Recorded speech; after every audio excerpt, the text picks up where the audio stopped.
ईमानदारी का फल। काफी समय पहले की बात है। प्रतापगढ़ नाम का एक राज्य था।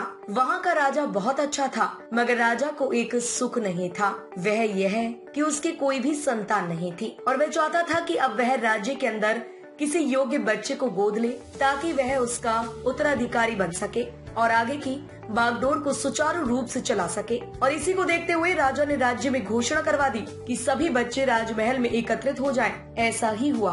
राजा ने सभी बच्चों को पौधे लगाने के लिए भिन्न भिन्न प्रकार के बीज दिए और कहा कि अब हम 6 महीने बाद मिलेंगे और देखेंगे कि किसका पौधा सबसे अच्छा होगा। महीना बीत जाने के बाद भी एक बच्चा ऐसा था जिसके गमले में वह बीज अभी तक नहीं फूटा था, लेकिन वह रोज उसकी देखभाल करता था और रोज पौधे को पानी देता था। देखते ही देखते 3 महीने बीत गए।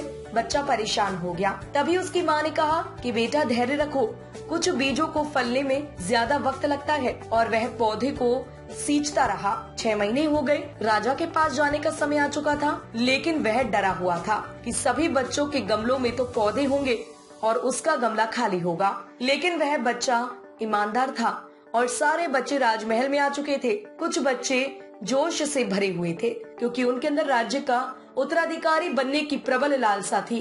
अब राजा ने आदेश दिया, सभी बच्चे अपने अपने गमले दिखाने लगे, मगर एक बच्चा सहमा हुआ था क्योंकि उसका गमला खाली था। तभी राजा की नजर उस गमले पर गई। उसने पूछा, तुम्हारा गमला तो खाली है? तो उसने कहा, लेकिन मैंने इस गमले की 6 महीने तक देखभाल की है। राजा उसकी ईमानदारी से खुश हुआ कि उसका गमला खाली है, फिर भी वह हिम्मत करके यहाँ आ तो गया। सभी बच्चों के गमले देखने के बाद राजा ने उस बच्चे को सभी के सामने बुलाया। बच्चा सहम गया और राजा ने वह गमला सभी को दिखाया। सभी बच्चे जोर से हंसने लगे। राजा ने कहा, शांत हो जाइए, इतने खुश मत होइए। आप सभी के पास जो पौधे हैं वो सब बंजर हैं।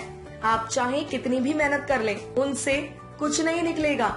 लेकिन असली बीज यही था।